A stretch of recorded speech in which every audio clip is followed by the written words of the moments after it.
And we're going to start you off really easy. But let's go back to solving equations. And when you learned first about solving equations back in 6th grade or whatever grade it was, you always taught to isolate the variable, right? Get the variable by itself. And you solve equations using inverse operations, right? You undo what's being done to the variable. So when you were taught that you had a number and you added 3 to it and you got -7, to figure out what happened or what x was, you undid addition with subtraction, right? And so you undid that and you found out that x was -10.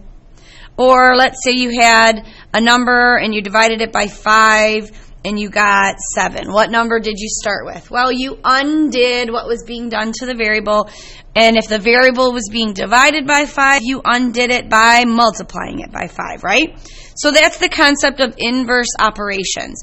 Okay, so you were thought to believe up to this point that there have only been 4 kinds of equations, and adding, subtracting, multiplying, dividing. But there's actually a 5th kind, and that would be taking x squared equals 25. So this is an equation that we've not seen before. So I'm taking x, I'm not adding anything to it, I'm not dividing it by anything, I'm squaring it, and then getting a number. So you look at x squared equals 25 and you think, well, that's easy, I totally get that. And it is. We're starting out, we're going to call this, if we're thinking in terms of video games here, this is a level 1. Anybody can beat level 1, right? It's like your little brother can beat it. It's easy. So what do you do to solve for x? What undoes squaring a number? Taking the square root of a number, right? Perfect timing. We're just getting started here. So we're talking about solving equations. Thank you, Colin. And what undoes squaring a number? Taking the square root of a number. So watch what I'm doing. Literally right on the problem, you're going to draw. So those of you who just came back from doing tests, just hold on to them and watch the notes and you can finish them after. Okay? So we started talking about regular equations using opposite or inverse operations, and the opposite of squaring is taking the square root. Now, a lot of people will look at this and they'll give me an answer of 5, and they've officially given me half of the correct answer. Because there's one other number than 5 that you can square and get 25, and it's -5, right? So, to be able to get full credit, you need to tell me that your answer is either a positive or a -5. Could you write it like this? Sure, but waste of your ink or waste of your time. Just write the 5 once, and then this little symbol right here in front means that the number after it can be positive or negative, and that's the case here. Okay? So I could say I'm thinking of a number, I square it, and I get 81. Because that's all equations are. They're riddles, and we work backwards, right? So what number am I? Well, to figure it out, you take the square root. And you got x squared, or not x squared, sorry, equals positive or negative 9. So if I have 196 equals x squared, do you remember what the square root of 196 is? Good, 14. So this is going to be positive or negative 14 equals x. And let me just remind you, remember when we simplified radicals? Isn't 2 an even power? And if 2 is an even power, we cut it in half. So the half of 2 is 1. That's what x times x is x squared. Okay? So, are we good on level 1? Everybody can beat it. Moving on to level 2. Not so bad. Just a little trickier. You're taking that number, squaring it, and then you're getting a number that's not one of those perfect squares. That's the only difference, okay? You still solve it the same way. I still take the square root of a squared, which is a. I'm still going to have a positive or a negative answer, except the square root of 10 isn't a perfect square. And if I think back to simplifying radicals, it's already simplified, right? So my only other option that I have is to get my calculator out, which you're going to be needing a calculator today, and you're literally just going to have your float set to 2, and you're going to find the square root of 10, and whatever pops up is what you put as your answer. And that's what will be in the book. You guys know how to find the square root function on your phone calculator? You tilt it sideways. So if you're at home and you're using this calculator, if you tilt it sideways, it gives you this whole other thing. And I think you have to put that in first and then take the square root of it, which is where? Right there. Okay? So that's how you're going to use your square root function at home if you don't have these ones. Okay? So level 2, not so bad. So, technically, could I take x squared equals 20? And here's the cool part about you being at the end of 8th grade advanced algebra. You have so many different options now. Because I could just do this. And I could say, well, the square root of 20 is the square root of 4 times the square root of 5. The square root of 4 is 2 square roots of 5. That's an acceptable answer too, isn't it? Or, at this point today, because it's kind of we're done with it, just find the square root of 20 as a decimal. And it's positive or negative 4.47. But what do you think I get when I take 2 and multiply it by the square root of 5? 4.47. What's that? Yeah. So 4.47 is the same as, so these answers mean the same thing. Here it's reduced as a radical answer. Here it's reduced as a decimal. We've done this already, right? Your answers should be decimals today, which is actually a little easier, right? Okay, how are we on level 2? Understand? Okay, we're going to keep, we're going to call this next one a level 3. Ready? Because there is one extra thing in here that adds one little, so we're going to take 4x squared equals 9. Okay? So obviously why it's a level 3 is because there's now a coefficient, right? So here's what I want you to think about. You want it gone, right? Remember your point of solving equations is to get x by itself. Right now, I'm taking x, I'm multiplying it by something, and I'm squaring it by something. And I'm squaring it. So how could I get rid of that 4? Absolutely right. So you could just use what you already know. And at this point, I want you to look at something. You're looking at 9/4, and I know you don't like how it looks. It's improper. There's a bunch of different ways that you can write that. But what I'm going to tell you for right now is just leave it, and you'll find out why in a minute. Because 9 divided by 4 is 9/4, right? And so now I turned it into a level 1. I have to take the square root of both sides. And the square root of x squared is x. And do you remember back to me saying 25 times 36? And remember I said you could do 25 in its own and 36 in its own? Same rules apply for when you have it as a fraction. I could put 9/4 all under its own, or I could put the 9 under its own radical and the 4 under its. And then what does that to you? What is your instinct to do? Take the square root of 9, which is, and take the square root of 4.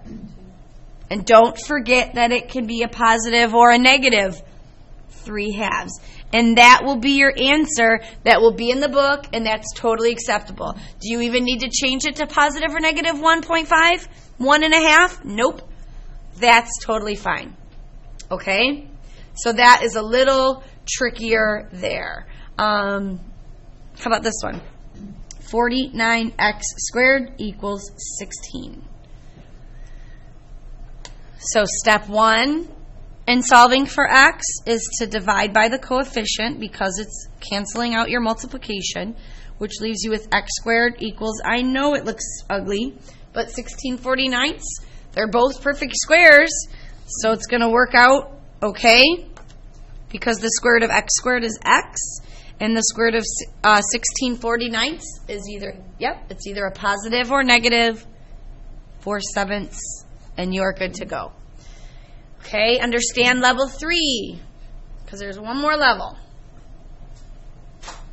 All right, moving on.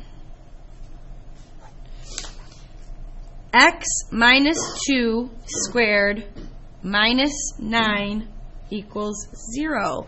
And here's the deal. We've seen that before, right?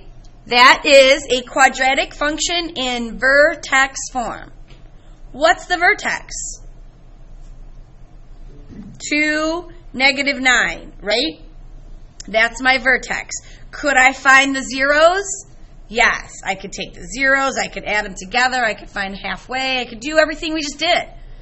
But basically what I'm asking you to do now is, I don't know if you realize this, but I guess I probably should have said this from the start. What is +5 and -5? The zeros. We're still finding the zeros of the function. If you solve an equation for x, or you find what x is, you're still talking about what we just did. I don't want you looking at these sections as separate sections. This is still a quadratic equation. And you know what? This x squared equals 25 started out as x squared minus 25 equals 0. Which means what? My vertex was 0, -25, right? And if I factor that, what do I get? X plus 5x minus 5, which means my zeros are what? -5 and +5. Whoa! So you're telling me that I'm finding the same thing we just did on 10-1, just a different way? Yep. By solving the equation for x. So here's my -5, here's my +5, here's my vertex of -25, and there's my quadratic function. I'm finding them by using algebra. And you guys are good with solving equations. So this should be okay with you. What are your zeros here? A nasty looking number, but still. So it's going to be -3.16 and +3.16. Got it? Okay. So let's solve for x. Are you ready for level 4? What do I have to do to get x by itself first? What should you always look to get rid of? Cancel out the constant. So I'm going to add 9 to both sides first, which is going to leave me with x minus 2 squared equals 9. All right. Now, I'm going to do a little sidebar here because I want you to look at something. Because what's left to do next is to take the square root. That -2 is protected. It's in the parentheses. You can't do anything with it. So the next step really is to just take the square root of it. Let's use a little bit of common sense. Are you ready? If I ask you to take 8 and square it and then take the square root of it, what do you get? Take 8 and square it. Yeah, 64. What's the square root of 64? 8. So look, if I have a squared symbol underneath a square root, don't they cancel each other out? Right? Looking at this is kind of like looking at 8 minus 2 plus 2, isn't it? Don't the minus 2 and the plus 2 cancel each other out? So aren't I just left with 8? So take 8, square it, then take the square root of it. What do you get? 8. So my question to you now is apply that to this. What is the square root of x minus 2 squared? X minus 2. That's it. Because doesn't this squared and this square root cancel each other out? And what's left? Just the x minus 2. And then, what is the square root of 9? Not just 3. Okay, this is where, for you, people start to kind of forget about what to do next. Because I still have to get x by itself, x could be a +3, but x could also be a -3. So from here, you know what you have to do? You have to do 2 equations. One where 3 is positive, and one where 3 is negative. Got it? And that's where your 2 zeros are going to come into play. So you're going to add 2 here. So one of your zeros is going to be 5, and add 2 here again, and your other 0 is going to be -1. All right. So, looking at that, I could have looked at it and said, oh, your vertex here, and then you solved for x, and x could have been a positive 3 or a negative 3, so you have to set up literally two equations, one with it being positive and one with it being negative. Does that make sense? Okay, let's try, that's the answer, 5 and 1, and negative 1. Yep. So let's look at this one. X plus 4 squared minus 25 equals 0. So I'm looking at it, thinking, what? I gotta get x by itself, which means take that negative 25 and add it to both sides, which leaves me with x plus 4 squared equaling positive 25. There's no coefficient in front, so my next move and my last move is to just take the square root. And the square root, be careful, it's tricky, of x plus 4 squared is x plus 4, not x plus 2. Don't take the square root of that 4. It's protected. It's not going to change. The square root of this squared is x plus 4. And the square root of 25 is either a positive or a negative 5, right? Now I have to find the zeros by making one of my numbers positive 5 and the other one negative 5. And then solve. It's going to take up a little bit of space. So one of your zeros is 1. And the other one is negative 9. Okay? I got one more to show you. Because you're going to see one like this. And in addition to having, say, your x minus 3 squared equals, let's say, 12, you're going to have a coefficient there. And this is still kind of a level 4, maybe 5.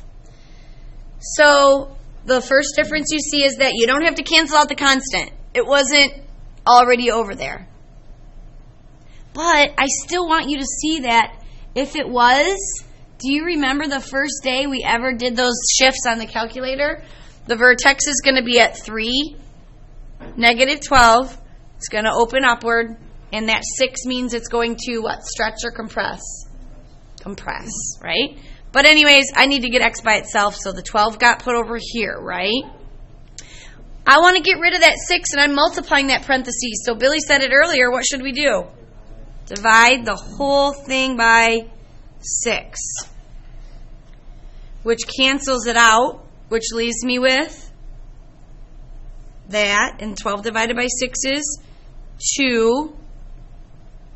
And this changes things a little. It means the problem gets a little messy because now I have to take the square root of both sides.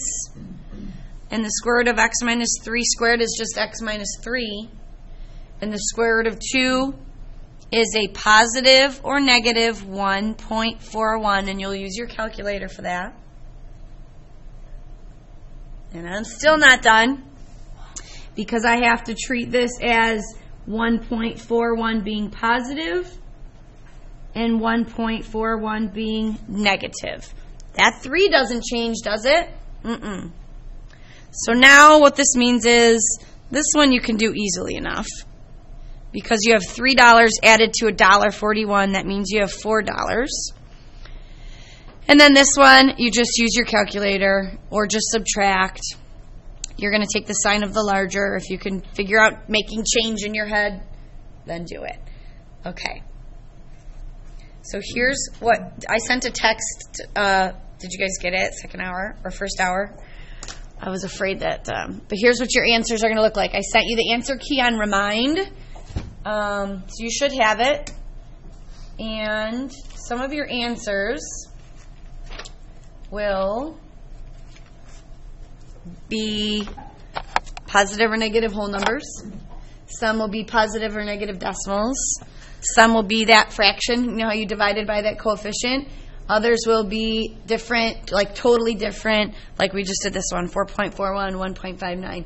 So they might get a little messy. Down here, positives and negative decimals. Okay, so here's what you're going to do. I'm going to give you this sheet, and if you look at them, you'll see that the first 2 rows across are all just pretty simple. Perfect square, perfect square, perfect square, perfect square. The second row isn't. So you get a calculator and you find it. Okay? Then, when you look at this next section, you see that they all have a coefficient in front. Okay? Or some of them don't. Now, these kind of can take up a lot of space right here and a lot of room. I don't need you to be, to do 12 of them. If you can do the first 6, meaning this row and this row, you don't have to do these 6. Okay? If you do these 6 and you're like, oh my gosh, I got every single one wrong, I need to practice more, then do these. If you do these right, do you need to do more? Technically not really. And then I want you to be able to do this. Find the vertex, axis of symmetry, find the zeros, and sketch it, okay? For this, find the vertex. So this is just a good because this isn't going away. So you basically go ahead and do everything except you may skip 43 through 48, okay? Got it? All right, let me pass that out to you.